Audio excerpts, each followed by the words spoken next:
We thank you, Father, that in your sight we're all extraordinary. For you made us capable of being your sons and becoming like Jesus. And we have these camps for no other purpose than to help people become like Jesus and take hold of his power and his love and his grace and his winsomeness and make it so desirable to those around us that others, seeing Jesus, shall want it too. And again this morning, Father, we offer our alls to thee, that you might use this hour and all the succeeding hours of this camp to build in us the likeness of Jesus. And we ask it only that he might be lifted up with such drawing power that wherever we are, people shall be drawn to Jesus. And we do thank you, Father. We thank you in Jesus' name. Amen.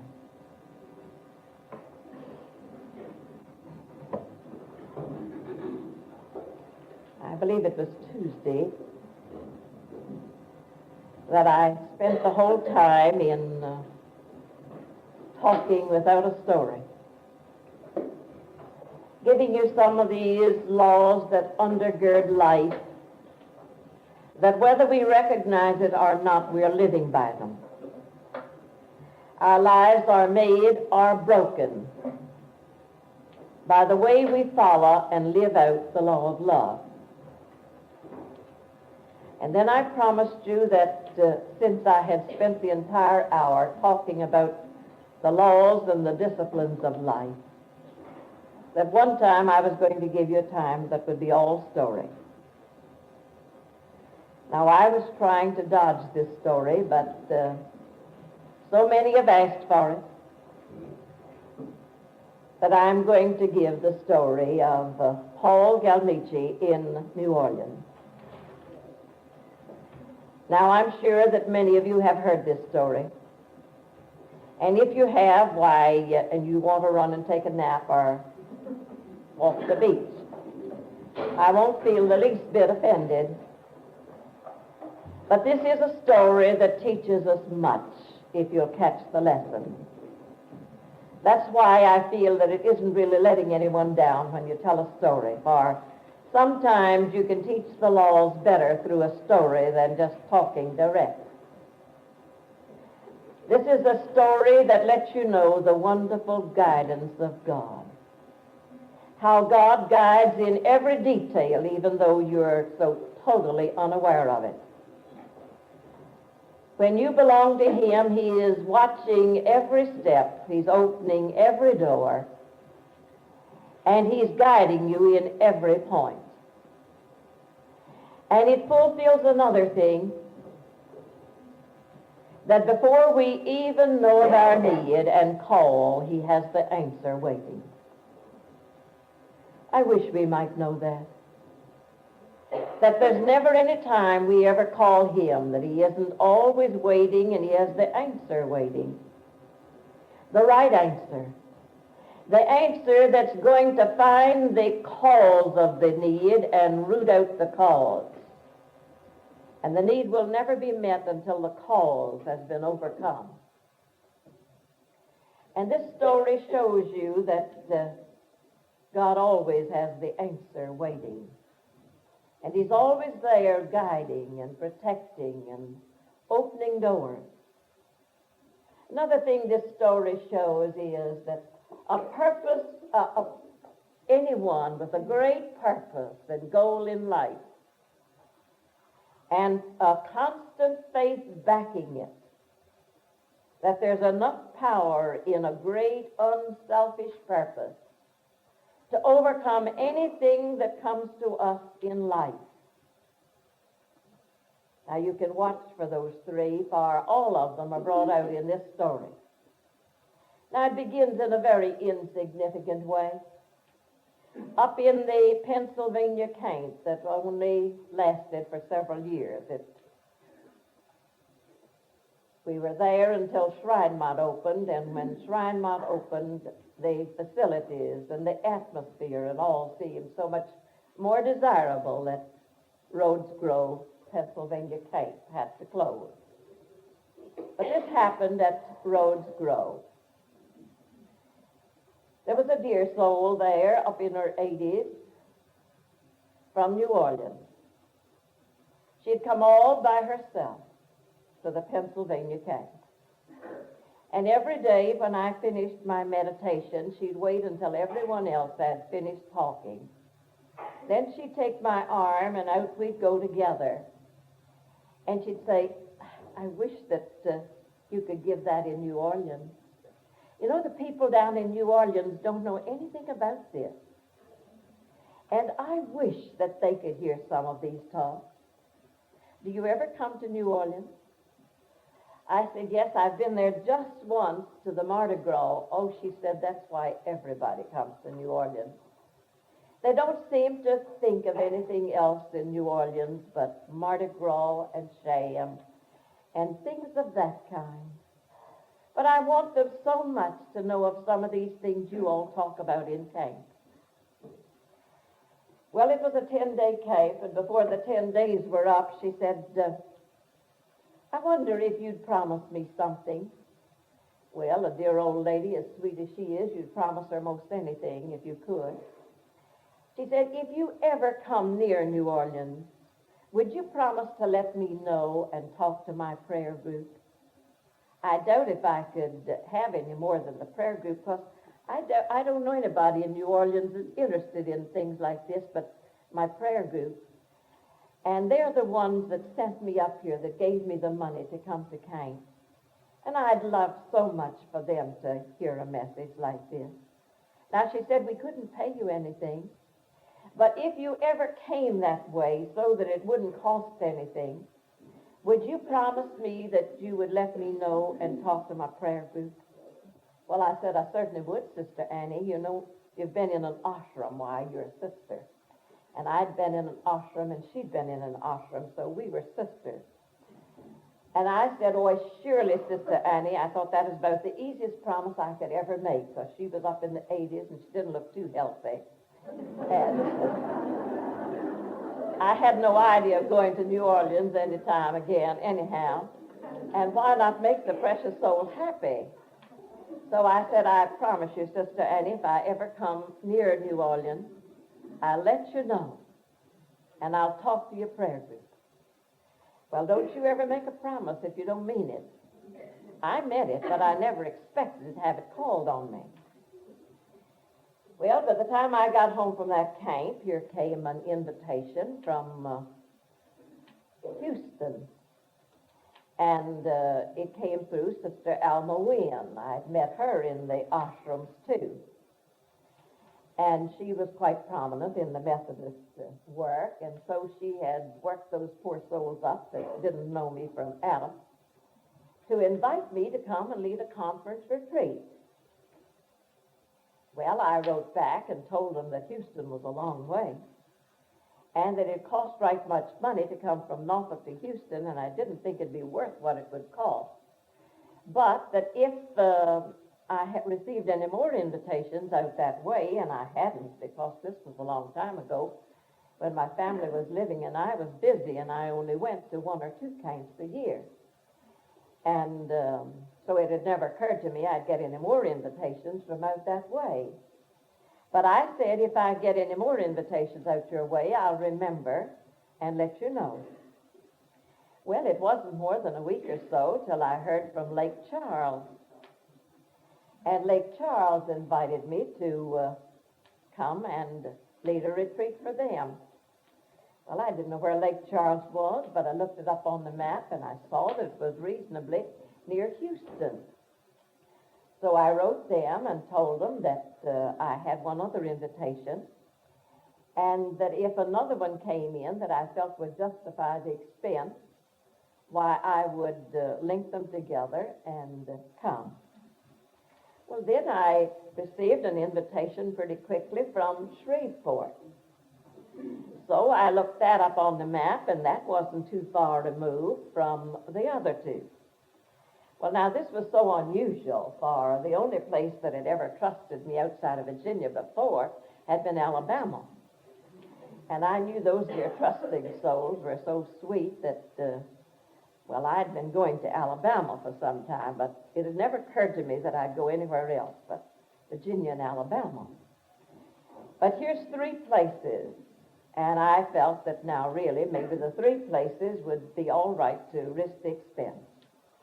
So I made my plans and set the days and let them know I'd be coming.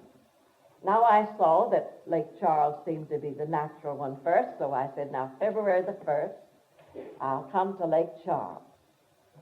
And then I'll go on to Houston for the 2nd, 3rd, and 4th, and then on up to Shreveport for the 5th, 6th, and 7th. And when I went down to make my plans for my air ticket, they said, Ms. Eggleston, now you'll have to change your plans in New Orleans, and you'll have quite a few hours wait. Boy, did that bang me in the face. I said, oh, you mean I have to go through New Orleans? Said, yes. You have to go through, and you will have to change airlines, and you will have several hours wait. Well, I said, would it be all right if I stayed there a day? They said, yes, that's perfectly all right. It doesn't alter the price of your ticket. If you want to stay there a day or just as long as you please, that's all right. Well, and I said, you fix it up for me to leave then on the 30th of January. And I'll spend that night in New Orleans and then go on to Lake Charles the next day. So they fixed my ticket up, and I wrote Sister Annie, and I said, now, Sister Annie, I'm going to Louisiana and Texas, and I have to pass through New Orleans. It isn't going to cost me a cent. And if you really want me to come and talk to your prayer group, I'll be glad to. Well, the dear soul wrote back just as thrilled as if she were going to heaven. And she said, oh, Louise, this is just perfectly wonderful. Now, you're sure you're not going to mind just talking to about 6 women? I wrote back and I said, Sister Annie, it doesn't make any difference to me if I don't talk to anybody but you. For I'm just coming to fulfill that promise. You asked me, and I'm coming. So I told her what time my plane would be in. I'd get in at 1:45. Well, she wrote back and she said, oh, we're so thrilled. And she said, the prayer group's all out telling everybody. I don't know whether anyone will listen, for people down here are not very interested. But she said, you know, I've called every minister in town. And I've asked him if he'd put a notice in his bulletin, and I've tried to tell him who you are. But I don't know whether they will or not. But my minister, she went to Cheriton Avenue Methodist Church. My minister said we may have it in the church if anybody else comes. And if it's just the prayer group, we'll meet in our Sunday school class. So she said it may be 6 meeting in this prayer group, or it may be some more, and if so, we'll meet in the church. And she said, so I had to give the ministers when I called an hour, so I told them you'd be talking at 3 o'clock in Cheriton Avenue Methodist Church. Well, I arrived knowing that was a circumstance and expecting to meet in the classroom.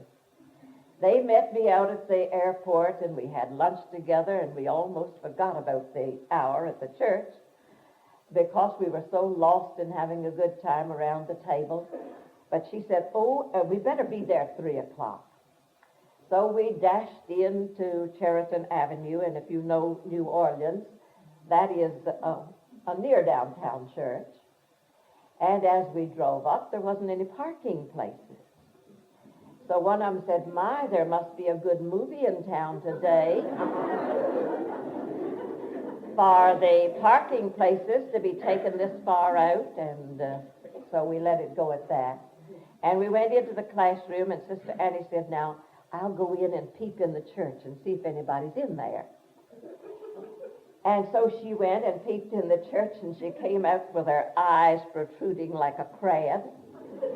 And she said, Miss Eggleston, the church is full of people. I said, where did they come from? She said, I don't know. I don't know. But she said, I did call all the ministers, but I didn't think they were going to do anything about it. She said, I can't introduce you. You just have to get up there and tell them who you are.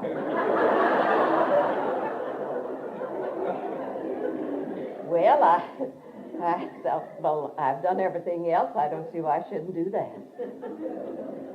So on my way in, I said, now, Lord, you know I had no idea of coming down here and talking to a crowd. Now, if you were caught in an emergency like this, what would you do? And like a flash out of the sky, he said, what have you been listening to for the last 10 days? And then my mind went back. For 10 days before that, I had been in New York in Norman Peale's church in our midwinter New York retreat. And Starr Daily and Glenn Clark and I were the leaders. But Frank Laubach happened to be in New York City. And we had just opened a space and pulled him in on the program. Now, Frank Laubach had just met with the world scientists that had met together in New York City to discuss what would happen if not the atom bomb, but the new one, what is it? If the hydrogen bomb were developed, what would happen to a civilization that was not abreast spiritually with its growth scientifically? And they had asked Frank Laubach to meet with them because they knew he was so concerned about it. He had met with them, and his soul had agonized, facing what could happen to our world if we did not catch up spiritually with its progress scientifically. And then we asked him, he said he had spent that whole night before in prayer, saying, Lord, this world must waken up. And we do know that our country is the country that is responsible today. We are the chosen nation today as much as Israel was the chosen nation in the first century. And the message we have to give to the world today is just as important, well, maybe not just, but certainly next in importance to the Messiah, to the Christ who came to redeem the world and reveal to us a God of love. This is the United States day, and it had burdened him so that he had spent the entire night in prayer. And then we asked him if he wouldn't come and make a talk. He said yes, he would, because he felt that he had to speak to every Christian that he could ever face. Well, now, this was Saturday afternoon, and the largest group of all. We had people there from the United Nations. It was advertised that Frank Laubach was going to speak. We had a secretary who registered everyone as they came in the door, and the states they represented or from which they came. As Frank Laubach entered the church that afternoon, the secretary said, "Come here, Dr. Laubach. This is interesting. We have people in this audience today from every single state in the United States. There isn't one that doesn't have someone in that audience from that state. And look here at the people from foreign lands. Why, you're talking to the world today." He looked at her and he said, "I didn't expect God's voice to answer me so quickly. This is what I've prayed for all night. I can't talk to the world, but God has given me a representative from every state in the United States and representatives of the world." And so he went in with that feeling of awe and reverence that God had prepared the way for him to open his heart and throw the challenge to Christians. None of us in that audience will ever forget the challenge. None of us can ever live beyond that challenge thrown that day. And the church was so filled that there wasn't standing room, and they were sitting all over the pulpit. They had to make a path for him to get through to the pulpit table. Well, we all knew that we'd stood in the presence of someone who was delivering Jesus' ultimatum to the Christian world today, to grow spiritually until we were abreast with the times. Well, Starr Daily was as thrilled as anyone else. After that retreat, Starr Daily went home with me and spent a week in Norfolk. And I took him around to every place he spoke. And in every place he spoke, he gave that same challenge. But every time, God gave him more to add to it. Always more. And so I heard that challenge for 10 days, with more and more added each day by Starr Daily. Now, I left Norfolk one day before Starr was to leave, and we sat down to talk a few minutes. He said, "Louise, where are you going on this trip?" "Oh," I said, "New Orleans, Lake Charles, Houston, and Shreveport." He said, "New Orleans?" "Yes," I said. "Why," he said, "Louise, how did you ever get in New Orleans?" "Oh," I said, "Is that hard to get into?" Well, he said, "Glenn and I have been trying to break in for 10 years, and we've never been able to get in." Well, I said, "Don't be jealous, dear. You wouldn't be jealous of this. I'll perhaps talk to 6 dear old ladies." Well, he said, "Louise, if you only speak to 2, it's an opportunity in New Orleans. When will you be talking?" "Oh," I said, "tomorrow at 3 o'clock. He said, "Remember this, I'm going to be on my knees in prayer for you from 3 to 4 tomorrow. And remember, if you're only speaking to 2, it's going to be God's opening in New Orleans. Will you remember that?" Well, I said, "I certainly will, Starr, and I'll try to use it that way." So as I looked up in utter emptiness at God and said, "What would you do?" he said, "What have you been hearing for 10 days? Give it to them." So I went up in the pulpit and said, "I'm Louise Eggleston. I have no idea who you are or where you came from, but we're awfully glad to have you. And I'm going to give you a message this afternoon that stirred the souls of the people. It was first given by Frank Laubach, but I've heard it repeated and added to every day since by Starr Daily. So I said, everything I'll be giving you this afternoon is only passed on from Frank Laubach and Starr Daily." And I started in talking, I suppose, about 2 minutes after 3. I made a prayer first. And I got so utterly lost in trying to pour out to them everything that I'd heard from both that I forgot to look at my watch. And when I did, it was 4:30. And then I remembered I was talking to people that weren't interested in spiritual things, and that I shouldn't have talked over maybe 15 or 20 minutes. And I'd talked for an hour and a half. And I said, "Oh, I'm so embarrassed. I didn't mean to talk any hour and a half. But if you'll forgive me and stand, we'll have the benediction." Someone stood and said, "Miss Eggleston, may we ask some questions before you close?" And I said, "Yes." And they wanted to know more and more about this challenge of Frank Laubach. And of course I was glad to try to add more and more.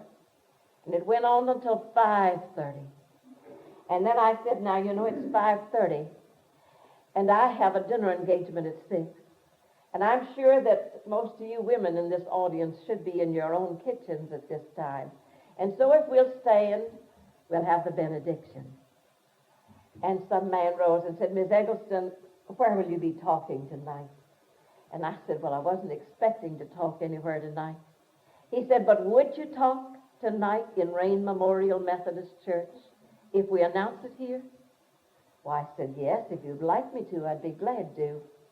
So he said, "Will all of you go home and tell your husbands and your neighbors, and come to Rain Memorial tonight at 7:30, and Mrs. Eggleston will continue with her talk. And so then we had the benediction, and we're dismissed. Now the pastor of Cheriton Avenue Methodist Church, being Sister Annie's pastor, and knowing she didn't have a home of her own to invite me for dinner, had invited Sister Annie and me to have dinner with them that evening. And so as soon as we had grace, he said, Miss Eggleston, how could we get Starr Daily down here? I heard you say Frank Laubach's abroad. We can't get him. But how could we get Starr Daily? Well, I said, all you'd have to do is ask him. Oh, he said, you mean we could get him by just asking? I said, yes. What would it cost? Well, I said, you know, you never have to bother about the cost. If you're really inviting a witness for God, they don't come for what they get. They come for what they can pass on. And so you wouldn't have to let that be a problem. Just take a love offering. And you mean he would come like that? I said, yes, I mean, and I know where he is right now. But you know, we leaders, we never know where to find each other. But right now he's in Norfolk, and if you want to invite him, I can give you the address. Well, he said tonight I'll get all the ministers together and we'll send him a wire. I said, oh, will there be any ministers there tonight? He said, Miss Eggleston, who do you think all those men were in your audience this afternoon? I said, I have no idea. Who were they? He said, if there was a minister in the city missing, I didn't miss him. I said, will you tell me why? He said, if you'd seen the letter we got, you'd have been there too. I said, what letter did you get? He said, do you know anybody named Mrs. Alma Wynn? Oh, yes, I said, I know her quite well. She lives in Houston. Yes, he said, but her husband was one of the most beloved ministers in the Louisiana Conference. Everybody knew and loved him, and everybody knew and loved Sister Alma. Now, she evidently knew that you were going to be here and speaking at 3 p.m. in Cheriton Avenue Methodist Church. And so she mimeographed a single-space, legal-size sheet of paper with a description of you. And she mailed it to every minister of every denomination and practically dared us not to go. And she let us know that if we didn't go and each of us take a carload, that we'd regret it the rest of our lives. That, oh, I wish you'd seen that letter. I said, I guess I better not. I wouldn't recognize the corpse. Well, I never did see the letter, but all the ministers came out of curiosity, like the surgeons in Myrtle Beach. I guess they came out to find the tricks. Well, anyhow, he said they'll all be back tonight. And I'll get them together and we'll send the invitation to Starr. Well, I knew then that the Lord had done the work. I hadn't done a thing. All I'd been is the little wire that he was sending something through. Well, when we arrived at Rain Memorial, and I suppose that is the largest church auditorium in the city, it's the largest one I know of anyhow, it was comfortably filled, balcony and all. And Dr. Taylor, who was the pastor of the church and who had been the one to issue the invitation, when he presented me, he said, Mrs. Eggleston, your audience is asking that you give the same message tonight that you gave this afternoon. I said, you mean you want me to say the same thing? Yes, they said, that's what they're asking. Well, I said, isn't it largely the same people? Said, yes, but they want their husbands and neighbors to hear it. Well, I said, this is a new one. I've never been asked to do just the same thing again, but I'll do my best. And so I started at 7:30 or soon after to repeat the message of the afternoon. And as if I had been picked up and taken over and had nothing to do with it, I found myself, after I had thrown Frank Laubach's challenge, telling a miracle story of healing. And all the time I was telling the stories, I was saying to myself, now, aren't you ashamed? You came down here knowing they weren't interested in those things. You made a success of that first one by God's grace. And here you are absolutely wrecking it all. Aren't you ashamed? Well, I finished that story, and before I knew it, I was telling a second one, and the second one was just as miraculous as the first one. Well, I lambasted myself all through the second story. But, yeah, I guess it is a second story. I almost fell out. But when I finished, it was after 10 o'clock with all this. And Dr. Taylor got up and he said, now, I know Miss Eggleston is very tired. I heard her say she was up this morning at 4. And I'm going to ask that no one come up and speak to her afterwards. I'm going to slip her out the back door while we sing the doxology. But, Miss Eggleston, what time does your plane leave tomorrow? I said, 2 o'clock. Would you be willing to talk tomorrow morning at 10 up until time to go to the airport? I said, if you want it. So he said, now, Miss Eggleston will be here tomorrow morning at 10 o'clock. And we'll make it kind of a prayer laboratory. We'll open it up for questions and let you get all those questions that you'd like tomorrow. And so instead of speaking tonight, come back tomorrow. And then he slipped me out the back door, and there at the back door stood the pastor of First Methodist Church over on the wrong side of Canal Street, over on the foreign side, you know. Dr. Collins, a returned missionary, I think from China, who had been put out by the communists. He said, you know, I do apologize for breaking the request. But, oh, Miss Eggleston, you told those 2 stories tonight for me. Would you go with me in the morning to pray for one of my boys in my congregation? I said, now, when shall we go? The meeting is at 10. It's the last until time to take me to the airport. He said, wouldn't you go before? And I said, yes, 9 o'clock. Oh, he said, could you make it 8? Yes, I said, I'll make it 8. I'll pick you up at 7:45. You see, that was the Methodist in him. Well, we got to bed all right, and Dr. Taylor said, what time will you be getting up in the morning? And I said, 5.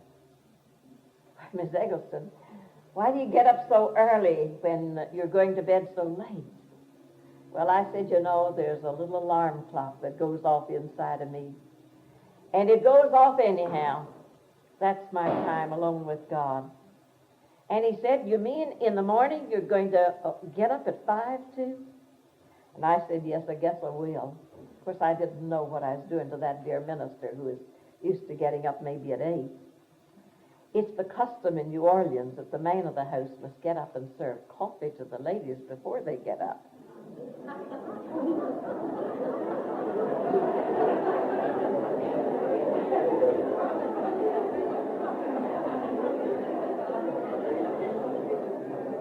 Well, he was there with the beautiful service and the black coffee that would have killed me if I'd drunk it. But I had a private bath, and he never knew his love's labor was lost. But being up that early, they naturally thought I would want to eat breakfast quite early, too. Of course, that was not the idea. But by 6, we were seated at the table. And as soon as the grace was said, he said, now, tell us some more stories. I said, you were not offended by the stories I told last night? Why, he said, of course not. Tell us some more. And so I told miracles of healing in a nice Orthodox Methodist parsonage from 6 o'clock until 7:45. But 7:45, Dr. Collins was there. And we got in the car, and he said, now, Ms. Eggleston, I want to tell you about this. He said, you know, in my congregation, and I suppose it's the poorest little church in the entire entire Louisiana Conference.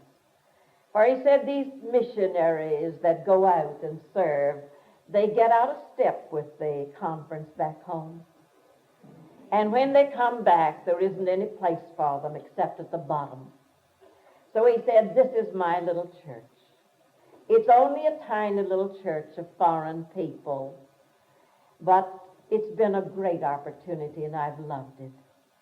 Now he said, in my church is the Galmecchi family.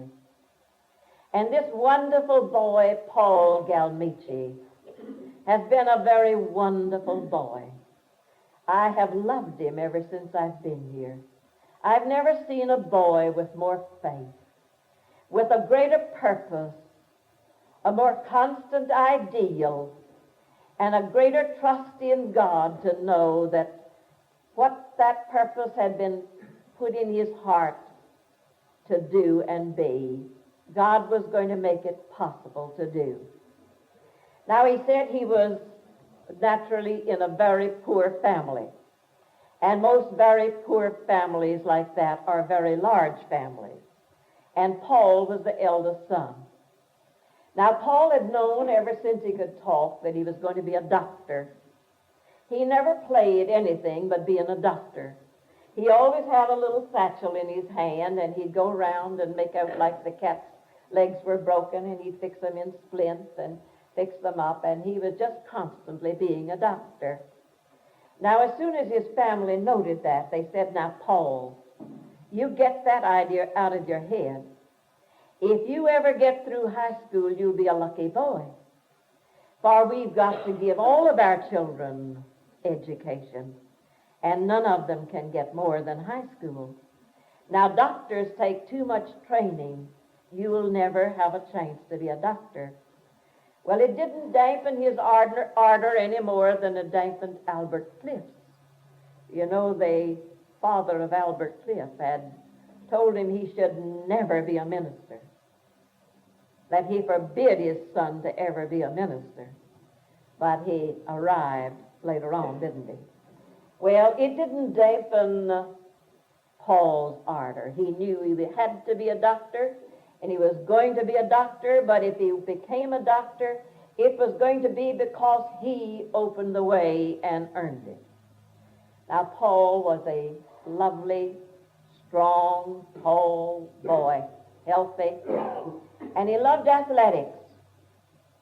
And in high school, he made such a record with his athletics that he was offered a full scholarship at LSU for playing football.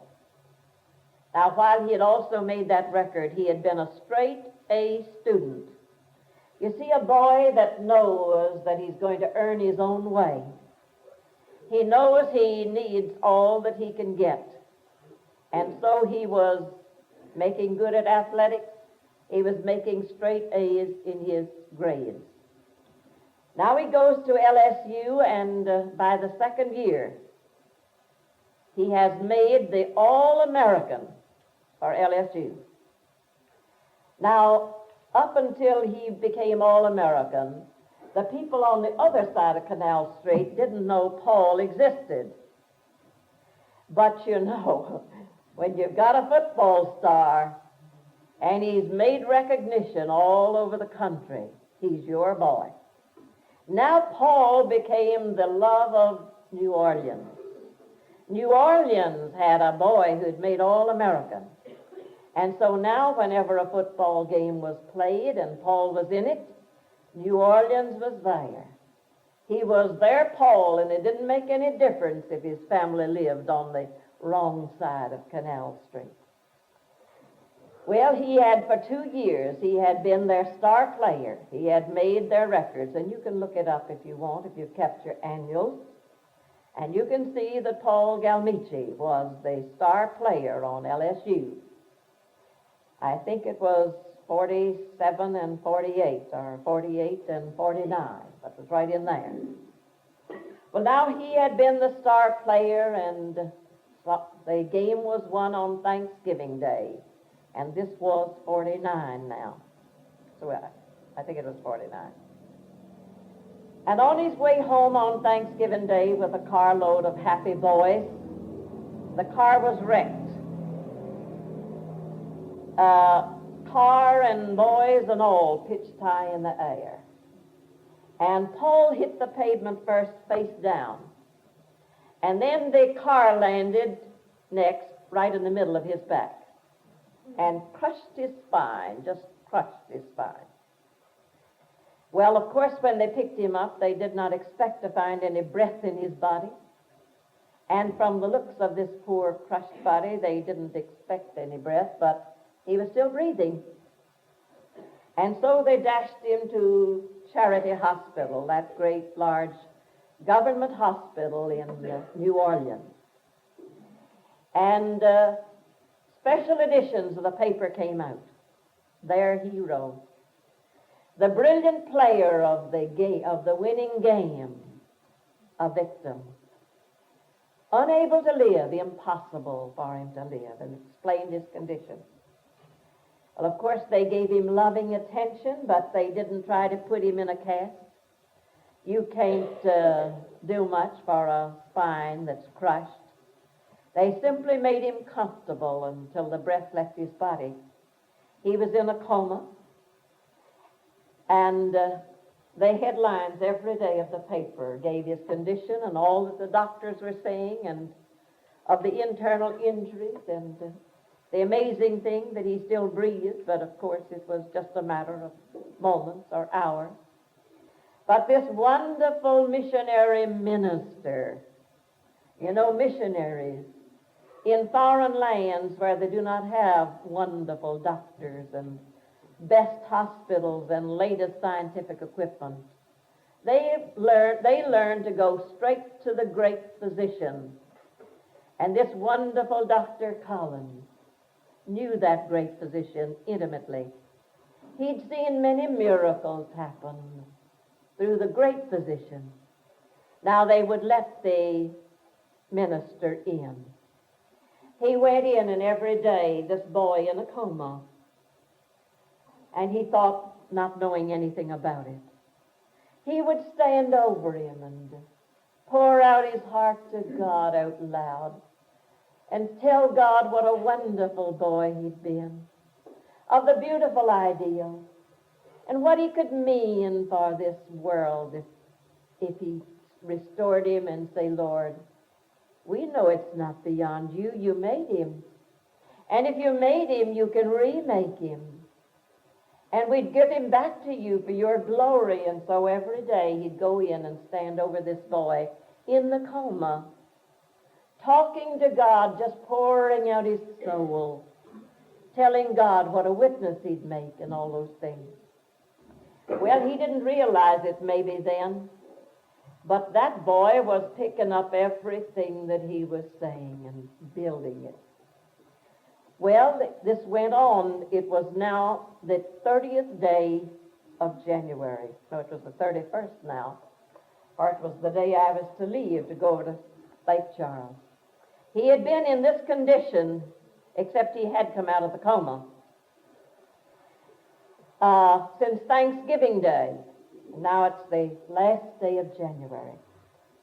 And Dr. Collins hadn't missed one day, going and praying with him since he'd been out of the coma, praying with him. Now, Paul was utterly paralyzed from the neck down. You could have stuck a pin in him anywhere, he wouldn't have known it. He couldn't move a finger or a toe, utterly lifeless from here down. And yet, he could talk, he could think, he could see, and he could hear just as well as ever. Everything in the head seemed perfectly all right. And so every day, Dr. Collins would go, and the two would pray together. And they'd talk about what a wonderful witness he was going to be for God. Now, the doctors had stood this as long as they could. The papers were still every day reporting that he was in the same condition. And of course, it was helpless, just waiting for the last. But on the day before, on the 30th, when Dr. Collins had been there, The doctors had followed him out in the hall and said, Dr. Collins, we think it's cruel of you to come and offer a hope to a boy when we know there's absolutely no hope for that boy. He's beyond science doing anything. We haven't tried to set anything. All these internal injuries. Now we think it's cruel. He's living because you go and plant a hope in him every day. Now we're forbidding you to come back. We don't think it's kind. And we're asking you not to come back again. And so Dr. Collins went home and told his wife. And he said, now what shall we do? Shall we obey God or man? And his wife said, who did Peter obey?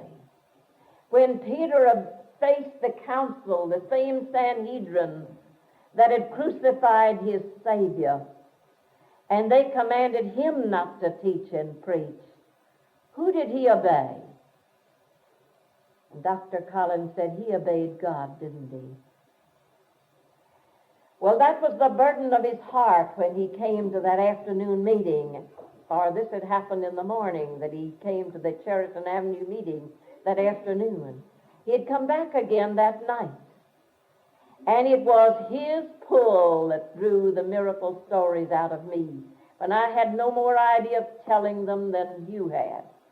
In fact, I had resolved not to say anything that I thought would offend them, and I thought that telling a miracle story would offend. Well, after he described his Paul, he said, now, Ms. Eggleston, that's the boy you're going to pray for. And we're going in when I've been ordered out. And he said, you know, in government hospitals, they're pretty strict. And visiting hours do not begin until 10, and I knew you couldn't come then. Now, we're going to get there about 8 o'clock. You guess we'll get in? I said, you know, that's not my responsibility whether we get in. If the Lord needs me, we'll get in. If we are refused, that's the Lord saying to you, you are my channel. You're doing an excellent job, and I don't need any but you. So I said, will you take it that way? He said, yes, I will. All right, I said, now we'll attempt to go in. And if the Lord can use me, we'll get in. If not, you promise you will continue. He said, I promise. We got in the elevator and were on our way up to the 10th floor, for Paul was on the 10th floor. He said, I suppose I ought to tell you that Paul is in the room with 20 others, and everyone in that room knows that they're utterly incurable, that they are there where they can just be with each other and try to help each other. But everyone in that room knows that there's no hope of him ever being any better. And my natural, human, selfish thought was, oh, I hope he's up in the corner. But when we walked in, he was right in the middle. There was 10 on each side of him. He was the 11th one, any way you counted him. And he had been bathed. He had little shorts on, and I don't think they'd had anything more on him since his accident. And there was a nurse at about every other bed doing the morning chores. Well, we walked in just like they'd sent for us, and walked on over to Paul's bed, and oh, bless these ministers, you can't stop them. He walked over and he said, now, Paul, this is Miss Eggleston. I brought her because she's been healed when she was nearer death's door than you are. And twice she's been nearer death's door than you are. And I brought her up to tell you about it. And we're going to tell you all about it. And then she's going to pray with me today for God to let this miracle in your life be put in evidence. Well, he just talked until every nurse finished her job and left the room. Now we had this ward all to ourselves, but 21 boys. And every one of them looking with all eagerness to see what was this that had walked in on them. And what did it mean? Now I knew that every one of them were going to strain to hear everything that happened. I knew that God wanted me to talk to more than Paul. Here was 21 of his children that needed a message, that needed some hope, that needed to know that God cared and God was able. And so I took my stand at the foot of Paul's bed, where I could look both ways and look in the faces of all those boys. And I said, yes, I came just to witness. Twice I've been nearer death's door than any one of you seem to be. And I have proven, God has proven through my life, that nothing is ever too hard. But we do have to meet the conditions. God does not lower his standard. He never winks his eye at any unmet law. You have to meet them. And so I said, I'm going to tell you boys what these laws are that must be met. Now, time forbids me to even mention these laws. But if you have bought our little set of booklets, there's 11 of them for $2.50. And remember, every penny of it goes to missions, to send out Christian technicians into the world. Every penny of the $2.50. You'll find the story of my 2 healings. You'll find many miracle stories. You'll find every one of these laws given so clearly you cannot miss them. So I'm not going to tell you what I said to those boys that morning. But when I came to, I was so lost in their interest, in their eagerness, that it was nearly 10 o'clock.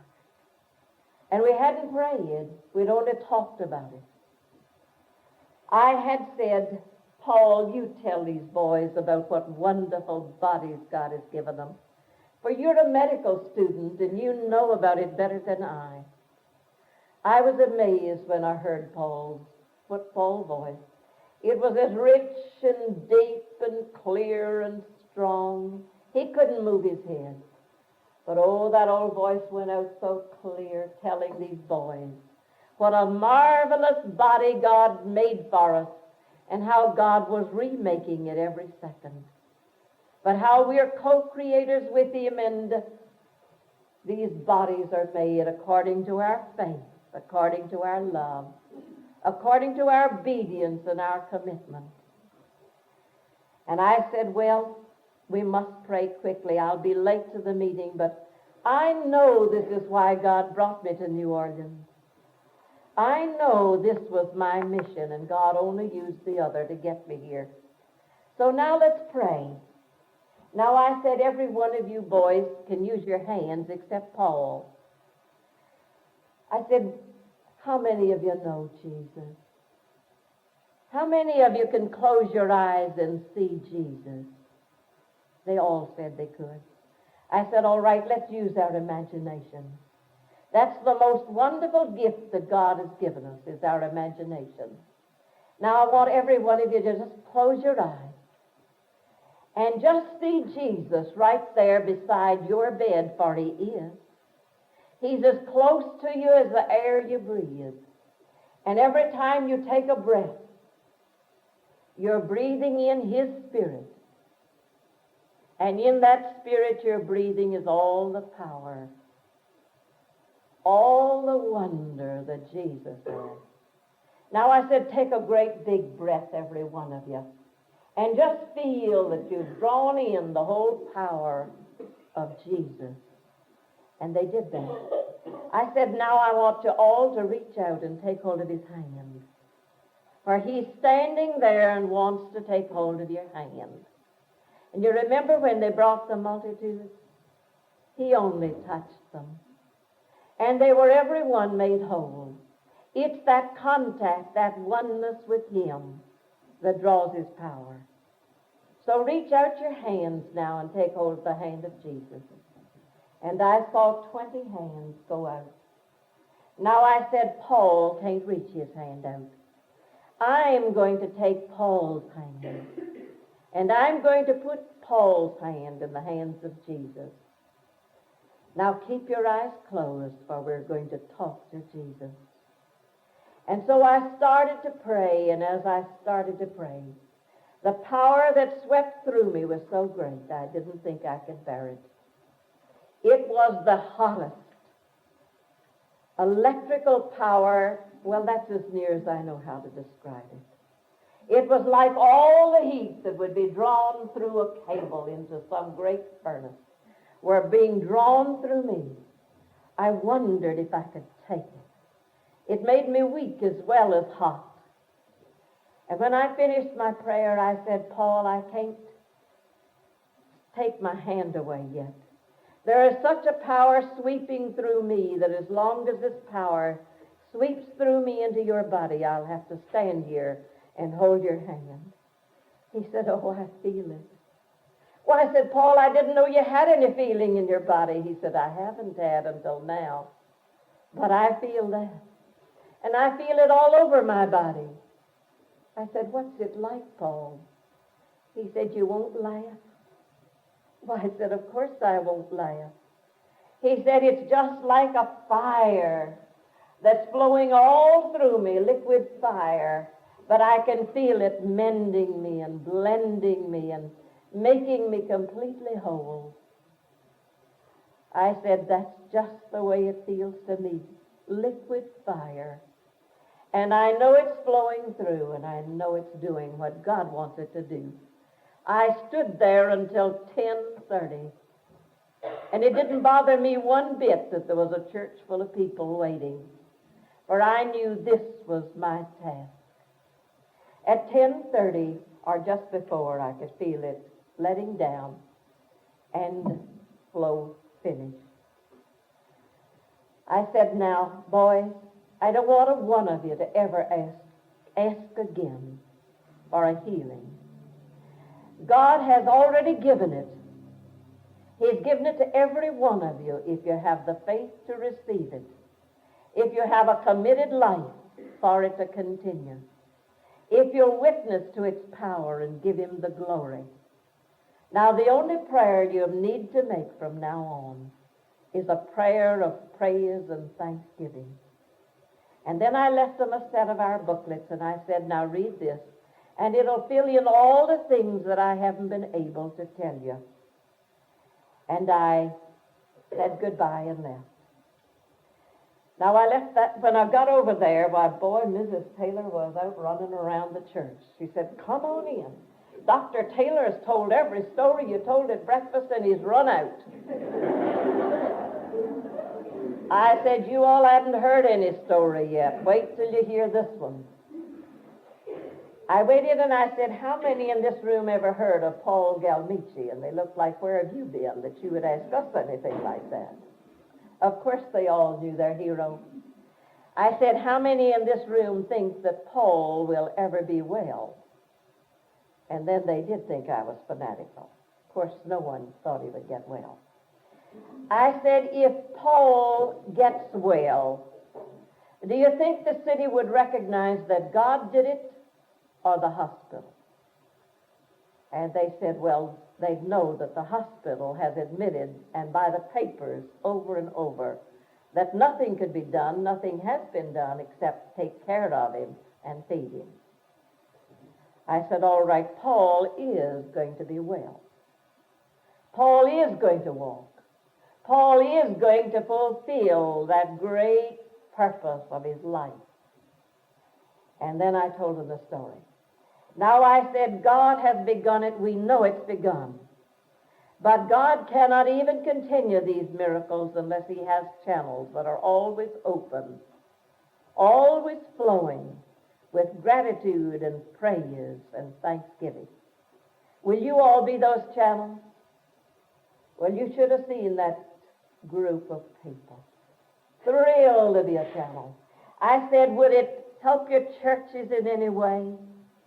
If the city knew that it was through the church, through a minister, for I said it's been that minister's faith, united with Paul's constant faith, that's going to bring this miracle.